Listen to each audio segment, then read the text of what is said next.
हामी चाहिँ भात खाँदै अब म र सिम्मा हैसँग त भन्नु के भन्नु छ के भन्नु र मिठो पकाएछ मेरो छोरीले मासु आज छोरीको हातले भात खानु पायो मिठो भयो नि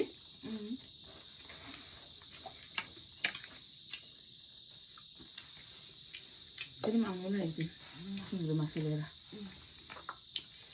पाइदिँदैन मासु न तपाईँलाई गऱ्यो पठाउनु सुँगुरको मासु बेसी नपठाउनु अनि मेरो ठुलो सुँगुर काटेर आएर करीको बनाएर खानुपर्छ ल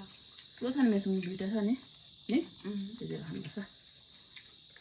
बस्तीको सुँगुर उयो नखाएको सुँगुर के अरे फिट नखाएको एकदम अर्ग्यानिक प्योर झालपात खाएको सुँगुर दामी हुन्छ नि तपाईँलाई भोलि उयो पनि मासु भोलि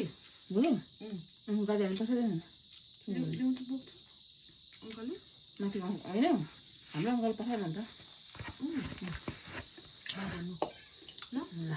म अङ्कलले ल लिएर चाहिँ उयो पर दिन्छ दिँदा यता गाडीमा हाली पठाउँछ नि ल